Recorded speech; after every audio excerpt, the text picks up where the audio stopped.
দিকে আবার ফিরে যাই চলো আল্লাহ নবী নবী দয়া নবী আমার সাহাবাদেরকে হকের রাস্তা দেখাতে গিয়ে এই যুবকেরা আমার রাসূলুল্লাহ অনেক অপমান হয়েছিল কিন্তু সাহাবারা মজবুত হয়েছিল কেননা তারা আসলটাকে চিনতে পেরে গিয়েছিল তারা আসল জায়গা পেয়ে গিয়েছিল হযরত ওমর ফারুকের কথা বলি এই যুবকেরা তরুণীরা হযরত ওমর ফারুক যখন এমনি সময় রাস্তায় চলাফেরা করতেন যখন উমর ফারুক আমার রাসূলুল্লাহ দরবারে আসেনি আল্লাহ নবীকে প্রেম করেনি আল্লাহ নবী হাতে হাতে ইসলামটা গ্রহণ করেনি সেই উমর ফারুক যখন রাস্তায় রাস্তায় ঘোরাফেরা করত অতি দুশমন যারা হযরত উমর ফারুককে দেখে রেসপেক্ট করত ভয় করত হযরত উমর ফারুক যখন রাস্তায় ঘুরতো তখন অনেক মানুষ তেনাকে সম্মান দিত কেননা তিনি বীর পুরুষের মতো ছিলেন এই যুবক তরুণীরা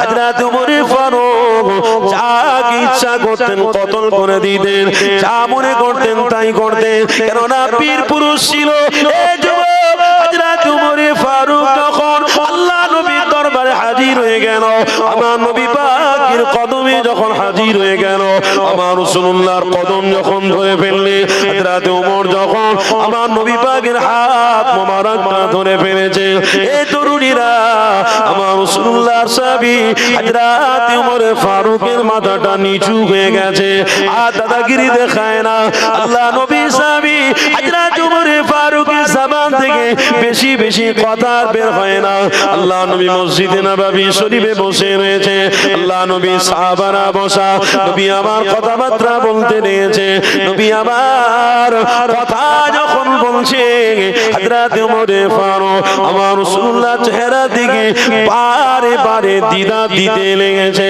আল্লাহ নবী সাহাবী উমর আবার মাথাটা নিচু করে নেয় এই যুবক তরুণীরা আমার নবী চেহারাটা ওমরের দিকে পড়লো উমর হুজুরের দিকে আল্লাহ নবীর চোখটা পড়ে গেছে ওই সময় আমার রাসূলুল্লাহ কথাবার্তা বন্ধ করে দিলেন আমার নবী পাকের সাহাবারা এক এক করে যে যার উঠে চলে গেলেন আল্লাহ নবী সাহাবী উমর বসে রয়েছে নবী আমার জিজ্ঞাসা করতে রয়েছে বাবা উমর সবাই তো এক এক করে চলে গেল তুমি কেন এখনো যাও না এখনো কেন বসে রয়েছো বাবা উমর ওই সময় রাসূলুল্লাহ সাহাবী উমর বলেছিলেন ইয়া রাসূলুল্লাহ হাবিবাল্লাহ এই জন্য আমি বসে রয়েছি কেননা দুনিয়া জমিন আর আমার ভালো লাগে না আমাকে সব সময় রাসূলের দরবারে বসতে আর নবীর চেহারা দেখতে ভালো লাগে আরো জোরে বলো এই যুবক তরুণীরা এই নবীর আশিকরা শুনে রেখে দাও আল্লাহ নবী সাহাবী যে মহান পুরুষ ছিলেন যে ব্যক্তিটা এতটা অহংকার ছিল যে ব্যক্তিটা মানুষকে কতল করতে দূরে সরতেন না ওই মানুষটা আল্লাহ নবী নবীর দরবারে যখন আসলেন আমার নবী পাকের চেহারা তিনি বারে বারে দেখতে লেগেছে এনার আরো ভালো লাগছে আরো প্রেম বেড়ে যেতে লেগেছে আমার রাসূলুল্লাহ তখন ওমর ফারুককে বলেছিলেন বাবা উমর দুনিয়া জমিন তোমাকে কেন ভালো লাগে না কেন তোমাকে ভালো লাগে না বলো ওই সময় ওমর ফারুক বলেছিলেন ইয়া রাসূলুল্লাহ হাবিবাল্লাহ এই জন্য আমার দুনিয়া ভালো লাগে না কেননা যখন আমি বেদিন ছিলাম তখন আমার কাছে দুনিয়াটা অনেক মজা লাগতো যেদিন থেকে আমি রাসূলের দরবারে এসেছি ওই দিন থেকে আমার হাবিবের চেহারা যতবার আমি দেখেছি আমার মনে হয়েছে আমার হাবিবকে আল্লাহ জান্নাতি বানিয়েছে আমার হাবিবের চেহারাতে আমি আলো পেয়ে গেছি আমার হাবিবের চেহারাতে আমি সুন্দর পেয়েছি এই যুবক তরুণীরা আল্লাহ নবীর নবী সাহাবী বলতে লেগেছে ইয়া রাসূলুল্লাহ হাবিবাল্লাহ হুজুর আমি যখন বসে থাকি আপনার চেহারা মোবারকের দিকে বারে বারে তাকায় আপনার পেশানি মোবারকে যখন ছোট ছোট খাম বেরোয় যখন ছোট ছোট পুষা বেরোয় আমি আমি ওই খামটাকে দেখতে পাই মতি থেকেও দেখতে সুন্দর সোনা থেকেও দেখতে সুন্দর এই যুবকেরা এতটা প্রেম আমার রাসূলুল্লাহকে করে ফেলেছে ওমর আমার নবী পাক ওই সময় বলতে লেগেছে এ বাবা সাহাবী উমর আমি নবী তোমাকে জানিয়ে জানিয়ে দিলাম তুমি যে রাস্তা ধরেছো ওই রাস্তাটা হলো সঠিক রাস্তা। ওই রাস্তা যে তুমি ধরে রাখবে এই রাস্তায় তুমি জান্নাত পাবে, কেননা এই রাস্তা হলো আল্লাহকে খুশি করার রাস্তা।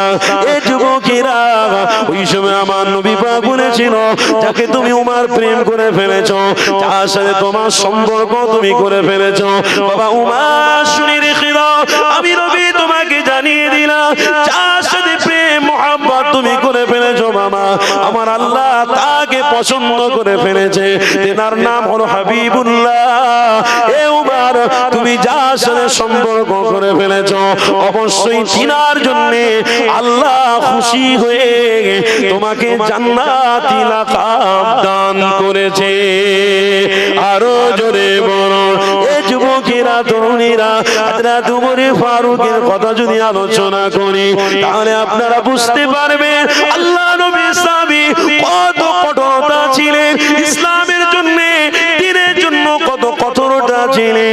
যে ব্যক্তি আমার রাসূলুল্লাহকে প্রেম করত না হযরত ওমর ফারুক দাঁড়িয়ে যেতে, যে ব্যক্তি আমার রাসূলুল্লাহর কথাবার্তা শুনতো না হযরত ওমর সেখানে দাঁড়িয়ে যেতে, যে ইসলামিক রাষ্ট্রকে স্বীকার করতো না হযরত ওমর তাকে সঠিক বুঝিয়ে দিতেন।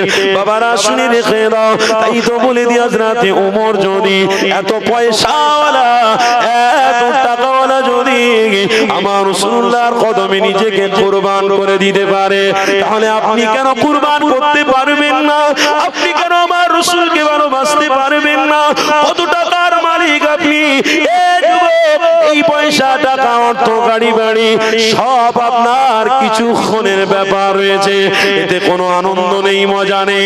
যদি আপনার জীবনটা মুহাম্মদ রাসূলুল্লাহ দেখানো রাস্তায় টিকিয়ে রাখতে পারে আনন্দ কি হবে যেদিন আপনার চোখ বন্ধ হয়ে যাবে, সেদিনে মুহাম্মদ রাসূলুল্লাহর সাথী হয়ে আল্লাহর জান্নাতে চলে যেতে পারবে। আরো জোরে বলো কি গো টিকে থাকবেন তো নাকি বলুন না ইনশাআল্লাহ। পিছনের বাবারা বলুন কি গো বাবা কষ্ট পাচ্ছেন আপনারা, দুঃখ পাচ্ছেন নাকি, অসুবিধা হচ্ছে না? আমার আল্লাহর কোরআন বলছে, কোরআন খোলো, পবিত্র কোরআনের মধ্যে আল্লাহ বলছে ওয়া আহসিনু ইন্নাল্লাহা ইউহিব্বুল মুহসিনিন, প্রত্যেকটা ভালো কাজ তোমরা নিষ্ঠার সঙ্গে করো। আজকে যে বসেছেন এটা ভালো কাজ না খারাপ? আল্লাহর কোরআন বলছে ওয়া আহসিনু ইন্নাল্লাহা ইউহিব্বুল মুহসিনিন, তোমরা প্রত্যেকটা কাজ নিষ্ঠার সঙ্গে করো, ভালোবাসার সাথে করো, প্রেমের সাথে করো। যদি তোমরা প্রত্যেকটা কাজ ভালোবাসার সাথে করো আমি আল্লাহ তোমাদের সাথে রয়েছি। আল্লাহ তো ডাইরেক্ট থাকবে না, আল্লাহর রহমত যার উপরে থাকবে তাকে কেউ হত্যা করতে পারবে? আল্লাহর রহমত যার উপরে থাকবে তাকে কেউ শেষ করতে পারবে? আল্লাহর নিরাপত্তা যার সাথে থাকবে কোন নিরাপত্তা লাগবে? কোন নিরাপত্তা লাগবে? বিশ্বাস করুন এমনও ঈমানদার রয়েছে যার জীবনে কোন নিরাপত্তার প্রয়োজন হয়নি, তিনি অন্য কেউ নয়, তিনি হলেন আমার পীর আপনার পীর খাজা গরিবে নওয়াজ। জোরে বলো, আরো জোরে বলো। এ যুবক শুনে রেখে দাও, খাজা গরিবে নওয়াজের বিরোধিতা যখন করেছিল, পৃথ্বীরাজের সৈন্য ছিল, পৃথ্বীরাজের বল ছিল, পৃথ্বীরাজের ক্ষমতা ছিল, পৃথ্বীরাজের দল ছিল, কিন্তু খাজা গরিবে নওয়াজের কাছে কোনো হাতিয়ার ছিল না। খাজা গরিবে নওয়াজের কাছে দুটো জিনিস ছিল, তিনি আল্লাহ তার রাসূলকে রেখেছিলেন। জোরে বলো, আল্লাহ তার রাসূলকে খাজা গরিবে নওয়াজ হাতিয়ার হিসেবে রেখেছিলেন। ওই খাজা গরিবে নওয়াজের কাছে হাতিয়ার হিসেবে আল্লাহ তার রাসূল ছিল বলে অতি দুশমনরা খাজা গরিবে নওয়াজকে কিচ্ছু করতে পারে না। আরো জোরে বলো। প্রমাণ পেলেন তো? এক দ্বিতীয় প্রমাণ নিন, মুজাদ্দিদে জামান আমিরে শরিয়ত কুতুবুল আলম আমার দাদা পীর রহমাতুল্লাহ আলাইহি ব্রিটিশদের বিরুদ্ধে যখন কলকাতার জমিনে দাঁড়িয়ে ভাষণ দিচ্ছিলেন, ওই ভাষণটাকে রেকর্ডিং করে ইংল্যান্ডের বাদশার কাছে পাঠানো হয়েছিল। ওই ভাষণটা শুনে ইংল্যান্ডের বাদশা বলতে বাধ্য হয়েছিল, ইনি হলেন মহান পুরুষ, এনার সঙ্গে তোমরা লেগুনি ধ্বংস হয়ে যাবে। তার মানে বোঝা গেল কথার মধ্যে যে ওনার মধ্যে মুহাম্মদ রাসূল আছে বলে আল্লাহ নিরাপত্তার ব্যবস্থা করেছে। তার মধ্যে মুহাম্মদ রাসূল ছিল বলে আল্লাহর পক্ষ থেকে রহমত তেনার পিছনে পিছনে ছিল। হ্যাঁ, আমরা তো মুসলমান পাগলা মুসলমান, কখনো সুবহানাল্লাহ বলতে ভালো লাগে আর কখনো আবার গান শুনতে ভালো লাগে, তো পাগলামি। কখনো নামাজ পড়তে ভালো লাগে, কখনো আবার উলঙ্গ নারীর নাচ দেখতে, কখন রোজা রাখতে ভালো লাগে, তো কখনো আবার হোটেলে বসে রোজার মাসে খেতেও ভালো লাগে। মুসলমান সব করতে পারে, কিন্তু এই মুসলমান আর খাজা গরিবে নামাজের সৈন্য মুসলমান পার্থক্য। এই মুসলমান আর দাদা পীর রহমাতুল্লাহ আলীর খলিফারা মুসলমান পার্থক্য আছে। এই পবিত্র কোরআনে আল্লাহ স্পষ্ট জানিয়েছে, হাবিব আপনি তাদেরকে বলে দিন তারা যেন ইয়া আইয়ুহাল্লাযীনা আমানুত্তাকুল্লাহ হাক্কা তুকাতিহি ওয়া লা তামুতুন্না ইল্লা ওয়া আনতুম মুসলিমুন, তারা যেন ওই মুসলমান হয়ে আসে যে মুসলমানের ভিতরে আল্লাহ তার রাসূলের প্রেম আছে। আরো মহব্বতে বলুন, তারা যেন হয়ে আসে যে মুসলমানের মধ্যে আল্লাহ তার রাসূল যেন থাকে। ওই মুসলমান হয়ে এলে তার হাত সাক্ষী দেবে আমার সামনে যে কোরআন পড়েছে, আল্লাহ এই হাতটাকে আপনি জাহান্নামে দেবেন না। আরে জবান সাক্ষী দেবে আল্লাহ এই মসজিদে গিয়ে নামাজ পড়ে আপনার প্রশংসা করেছে, জবান আপনি জাহান্নামে দেবেন না। আল্লাহ সব জানে, আল্লাহু সামিউম বাসীর, আল্লাহ সব খবর জানে। তারপরেও সেই দিনে আল্লাহর সামনে হাত সাক্ষী দেবে, কেন হাতে কোরআন ছিল। জবান সাক্ষী দেবে, জবানে মুহাম্মদ রাসূল ছিল। পা সাক্ষী দেবে আল্লাহ, যেখানে ঈমানি মাহফিল হতো, যেখানে দরুদের কথা হতো, নবীর কথা হতো, রবের কথা হতো, পায়ে হেঁটে হেঁটে তারা এসে ওখানে বসতো। আল্লাহ এ পা, আমি পা বলছি, আল্লাহ জাহান্নামে দেবেন না। আমার রব তখন শুনবে, খুশি হবে, আর জান্নাতের আলা মাকাম দান করতে থাকতে বাস কাজ হয়ে গেল।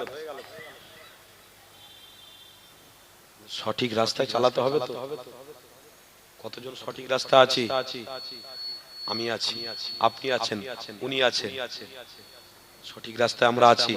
আমার ছেলেরা, আমার বিবিরা, আমার বিবি, আমার কন্যা সঠিক রাস্তা আছে তো? কথা বলেন। আরে আমি আছি, আপনি আছেন, উনি আছেন। আমার ছেলে, আমার বিবি, আমার কন্যা, আর আপনি সঠিক রাস্তা থেকে লাভ কি হবে? আপনি মরে যাবেন, আপনার বিবি গুনাহ করবে, ওই গুনার ভার দায়িত্ব আপনার কবরে দেওয়া হবে। কথা শুনছেন না?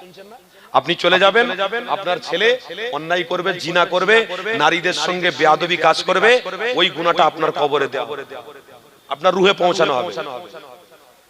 ওই গুনাহটা আল্লাহ আপনাকে রুহের মধ্যে দিয়ে দেবে, ধ্বংস হয়ে যাবেন, শেষ হয়ে যাবেন। তাই তো আমার রাসূল বলেছিল, সময় থাকতে পরিবর্তন, সময় থাকতে পরিবর্তন হও। আজ কা কাম কাল পার না কর। আজকে সুযোগ এসে গেছে, আল্লাহকে খুশি করো। কালকের মরে যাবে, আল্লাহ তোমার জন্য জান্নাত রেখে দেবে। তাই তো আমার নবী বলেছিলেন, ইয়া আইয়ুহাল্লাযীনা আমানু, হে বিশ্বাসীগণ, কু আনফুসাকুম ওয়া আহলিকুম নারা, তুমি নিজে বাঁচো, তোমার আহল পরিবারকে বাঁচানোর রাস্তায় রেখে যাও। যদি তুমি নিজে বেঁচে তোমার আহল পরিবারকে ওই জান্নাতের রাস্তায় তুমি রেখে যেতে পারো, তোমার বিবি একদিন হাত তুলে দোয়া চাইবে, আল্লাহ তোমার কবরের আযাবকে maaf করে দেবে। তুমি মরে যাবে, তোমার সন্তান আপনার জন্য আল্লাহর কাছে দুটো হাত তুলে দোয়া চাইবে, আল্লাহ কবরটা জান্নাতের বাগান বানিয়ে দেবে। আমরা কতজন খেটেছি, পা আল্লাহর কাছে গুনার সাক্ষী দেবে, হাত আল্লাহর কাছে গুনার সাক্ষী দেবে, জবান আল্লাহর কাছে গুনার সাক্ষী দেবে।